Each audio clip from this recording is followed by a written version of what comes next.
His Excellency, the Minister of Foreign Affairs of the Russian Federation, Honorable Minister of External Affairs of India, Dr. S. Jaishankar, distinguished guests, ladies and gentlemen, good afternoon and warm welcome to you for the special press interaction that we have today on the occasion of the visit of His Excellency Sergei Lavrov, Minister of Foreign Affairs of the Russian Federation, to our country.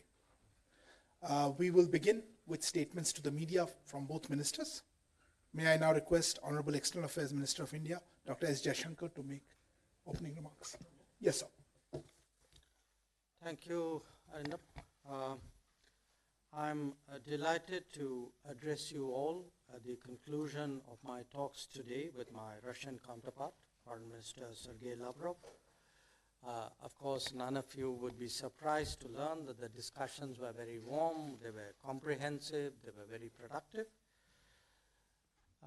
Now, time-tested is a frequently used and clearly justified description of India-US relations. Though the world has changed in the last 7 decades and there have been different governments at both ends, our ties, I'm sure Minister Lavrov would agree, have remained uniquely strong and steady.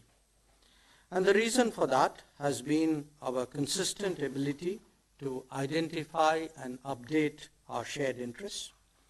We are both cognizant of the multipolar and rebalanced nature of international relations today. We both understand the importance of our relationship to global peace, security, and stability. And therefore, as foreign ministers, we work hard to deliver on that responsibility. Much of our discussions today covered the preparations for President Putin's visit for the annual summit later this year. I'm sure Mr. Lavrov would share my assessment that our bilateral cooperation remains energetic and forward-looking. We talked about long-standing partnership in nuclear, space, and defense sectors.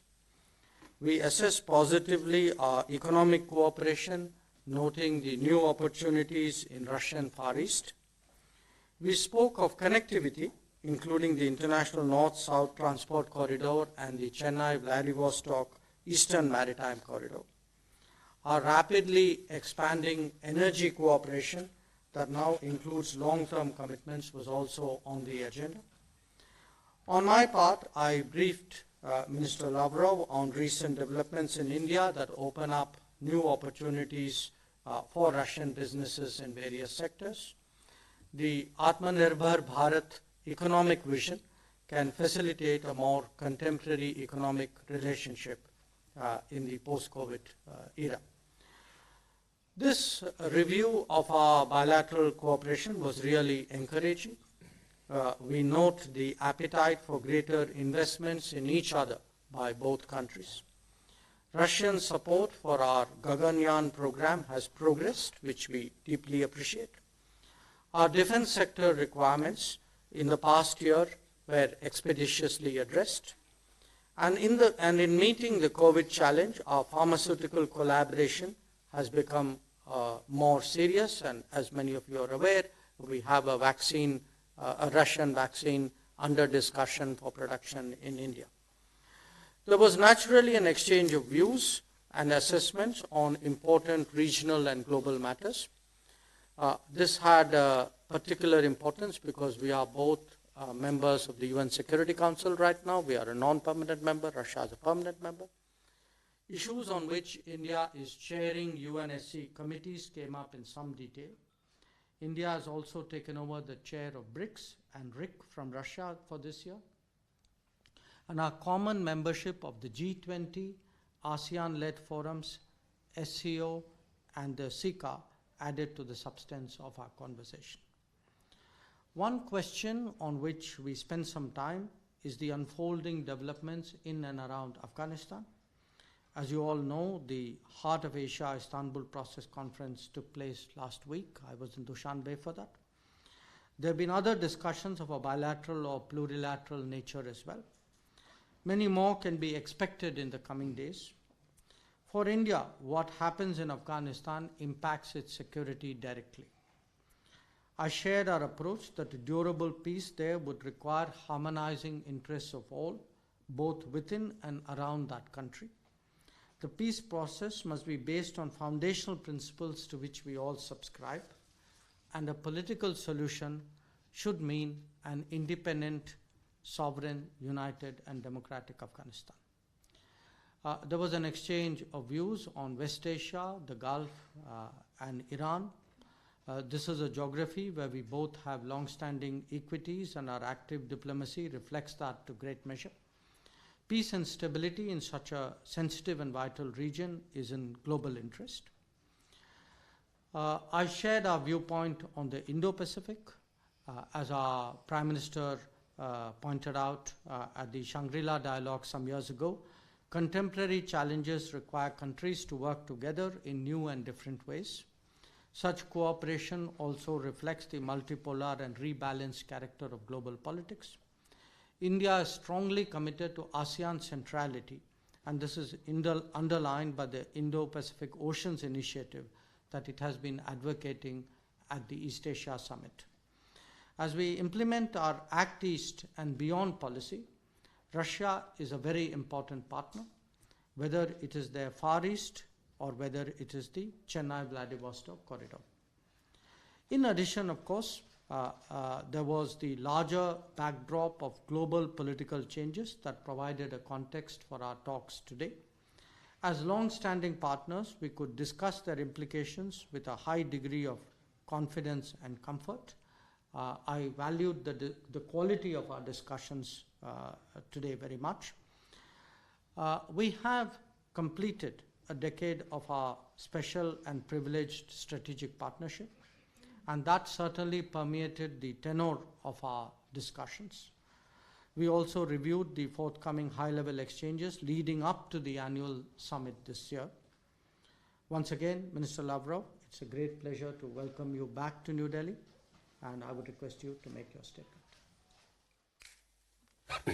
Спасибо. Уважаемые дамы и господа. Ladies and gentlemen, I share same assessment that my friend mentioned, Mr. Subramaniam Jaishankar. Our talks have been very constructive, confident, and useful, as it goes in our relations between Russia and India. These ties are valuable, mutually respectful, and they are not subjected to political fluctuations. We noted with satisfaction that despite the pandemic, we were able to preserve the dynamic bilateral political dialogue.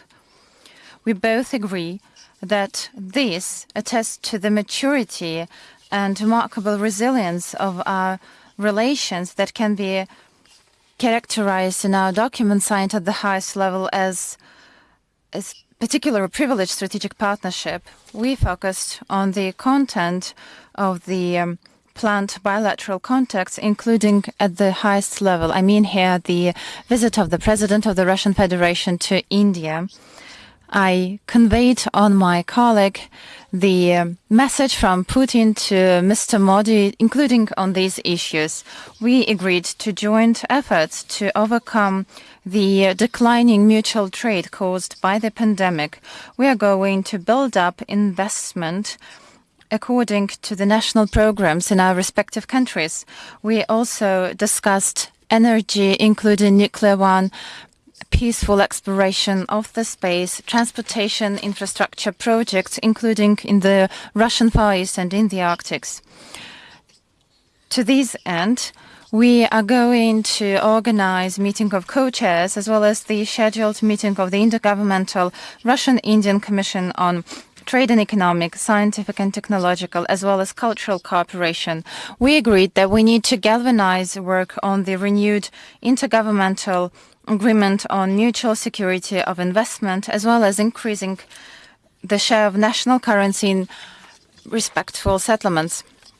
Working on the trade and economic interaction with New Delhi is one of the priorities of the Eurasian Economic Union. In accordance with the agreements previously achieved, we hope to launch as soon as possible talks on the free trade area between India and Eurasian Economic Union based on mutual benefit. We discussed bilateral military cooperation, including state-of-the-art weapons manufacturing. In this strategically important area, Russia is a major foreign contractor for New Delhi. We are the only partner that indeed transfers to India cutting-edge military technologies. I'm sure that the deepening of the Russian-Indian military cooperation serves national interests of both countries. At the same time, we respect the right of our Indian friends to diversify its ties in this area. We are also positive about cooperation in the area, as I already mentioned, the peaceful exploration of the space on such avenues as manned programs, rocket engine building, and satellite navigation. The exchange of views on thorny issues of today shows proximity or similarity of our stances. We discuss such issues as peaceful settlement in Afghanistan, Syrian crisis, situation around Iran's nuclear program, situation in Myanmar. We also discussed the situation in the Eurasian continent and in Asia-Pacific in general, including our ties with ASEAN. Both parties highlighted the importance of preserving the central role of ASEAN in various formats established in this region. We hold in high regard Russian-Indian relationships on the international arena, including in the UN, SCO, G20, BRICS, where New Delhi is a chairperson. We highlighted the demand of interaction in the format Russia, India, China, as well as the summits of Eastern Asia. We are grateful to our Indian partners for their responsible approach in international affairs, and we are grateful for the facilitation in issues that are important to us. We are satisfied by the outcomes of the talks, and we wish you every success in your role as the UNSC non-permanent member, and I hope that we'll be able to deepen our multifaceted cooperation. I invited my friend and colleague, Russia, and I hope that this would take place in foreseeable future. Thank you.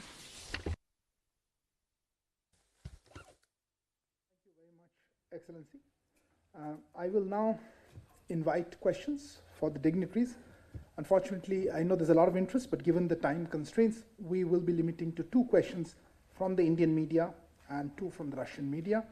From the first question, perhaps Rezaul Hassan Laskar from the HT.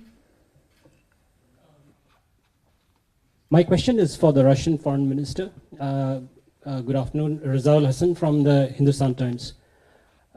In recent years, there's been growing, Minister here, sorry. In recent years and in recent times, there's been growing political trust and military cooperation between China and Russia. And this has led to some speculation in some quarters about a possibility of a China-Russia military alliance. Does the Foreign Minister think that the 2 countries are heading in that direction? Нет, и об этом мы не только говорим, но это зафиксировано. We have fixed that in our bilateral relations adopted at the highest level in the course of the Russia-China summits, where we said that our relations are at their highest in the history. But these relations do not pursue a goal of establishing a military alliance. By the way, we've heard speculations about pro-military alliances, not only regarding Russia-China relations. We also heard about such alliances allegedly being promoted such as Middle East NATO, and we also heard about Asian NATO. Today we exchanged views on this, and our Indian friends have the same position as we. We believe that this is counterproductive. We are interested in inclusive cooperation that is for something, not against somebody. Next question to Russian journalist, Igor Zhdanov from Russia Today. There you are. Thank you. Yes, Igor Zhdanov, RT. My question is to both ministers. It's on vaccine cooperation. There's a good chance that Russia's Sputnik V vaccine might be approved for emergency use in India. So have you discussed maybe doing something similar about the Indian vaccine, Covaxin, in Russia? And on the back of this, maybe a quick comment, if I may, from the Russian Foreign Minister Sergei Lavrov on current affairs. I will switch to Russian on that. Sergei Viktorovich, как бы вы прокомментировали последнее заявление украинских чиновников? How would you comment on the latest statements of highly placed Ukrainian officials and military personnel regarding Russia as the main aggressor in the Donbas conflict? How big is the risk of the Donbas conflict turning into an active phase? As for the vaccine, you are right in stating that we have tight cooperation with our Indian friends on this issue. The Russian Fund of Direct Investment signed contracts with several Indian contractors to manufacture Sputnik V vaccine, about 750 million doses. And this becomes possible because of the manufacturing capacity in India. I do not exclude that further cooperation also would cover the manufacturing of the vaccine, of the Indian vaccine in Russia. I guess that the experts are supposed to discuss this and to assess the efficiency of such a cooperation. As for the statement of the Ukrainian government, there have been a lot of analytical articles. We are concerned by this. We told this our European colleagues as well. We are hopeful that there is an understanding of what's happening in Washington, but unfortunately, the response and actions of our Western colleagues on the building up of the military infrastructure as well as the transfer of the troops to the contact line in Donbas is disappointing. Our Western colleagues still believe that they need to, in all ways possible, support the Ukrainian authorities, including its unacceptable statements and actions. Remember when President Zelensky repeatedly, as well as those responsible for the Normandy contact group on Donbas, repeatedly stated that Minsk agreements are needed only to preserve sanctions of the West against Russia, or they ask for a complete revision of the Minsk agreements, or they also suggest breaching the agreed format. They invite pro-Ukrainian representatives into the Normandy format and the contact group. All of this is lamentable, and there is no response to these statements. There has been none from our Western colleagues, although we see a flagrant violation of all the Minsk agreements by the Kiev. And now Kiev turned from political violations to the threat of military action. Perhaps this would help to shake this friendly approach towards Ukraine from the European capitals, and they would demand that Mr. Zelensky fulfills Minsk agreements fully, for them to start through the dialogue with Donetsk and Lugansk in actions. The Minsk agreements, because he is supposed to overcome threats in the area of security, stop the shelling of the civil infrastructure that leads to the death toll among the civilians, not for the first time. And of course, they need to determine in this direct dialogue the issue of the final status of the areas that I'm talking about. They need to settle the date for the elections. All of this is well known. Unfortunately, every time the Normandy format meetings take place, be that at the level of leaders or the level of representatives of foreign ministry staff, we see no proactive steps from our French and German colleagues to influence our Ukrainian colleagues. Now it's too obvious that this needs to be done immediately. On the vaccines issue, which was also addressed to me, We had a discussion, and clearly, that decision has to be taken by our regulatory authorities. For us, were those vaccines to be made in India, it would be one more affirmation of the importance of made in India and our own vaccine capacities. But on your other question of Covaxin, I think if my memory serves me right, so far we have sent Covaxin perhaps to 3 or 4 countries abroad. And we would certainly like to promote both made in India and invented in India. So it is something I'm sure in due course we would address.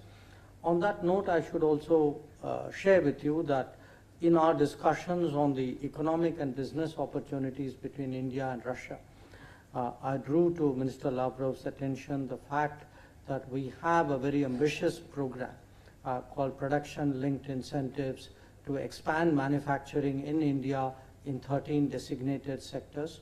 We believe that this would be a good opportunity for Russian businesses to look at partnerships in India, because one thing is very clear, that in the post-COVID world, all of us are going to be very sensitive about our supply chains. All of us would like to be much more secure about, whether it is food, whether it is health, or whether it is actually the requirements of our daily economy. So in all of this, I do see an opportunity, a new opportunity today for India-Russia economic collaboration. Thank you. The next question from the Indian side, Pranay Upadhyay from ABP News.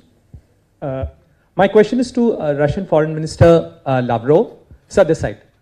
So since Moscow is taking a lead in the peace process of Afghanistan, what is your view about any future power sharing agreement where Taliban gets a greater role? Do you think that this would stabilize the situation in Afghanistan, and more so, being a major power in the region, is Russia inclined towards taking a role of responsibility in being a net security provider in the situation? Also, since Russia is actively involved in this region, and since you had a discussion with the Indian Foreign Minister, what are the areas of cooperation you have identified, both of you have identified, as far as India-Russia cooperation in Afghanistan is concerned?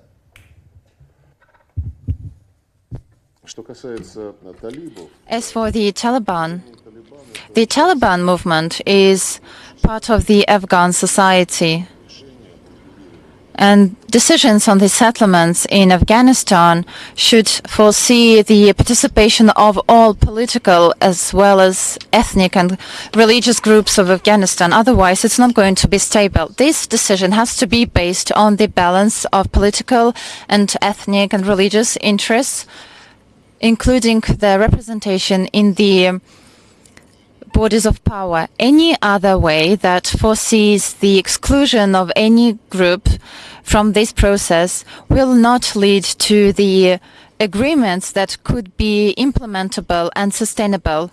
All of these would be fraught with the risk of the resumption of the hostilities, which is not anybody's desire. I mean, the members of the process. I'll remind that the previous administration agreed with the Taliban movement, and hopefully they would be implemented. They created a window of opportunities to reach agreement between all the hostile parties. It would be sad if it breaks. As for the security, providing security in Afghanistan, it depends primarily on whether the settlement will be achieved in a fast and efficient way. It's supposed to take into account the issue of the political settlement as well as security and safety.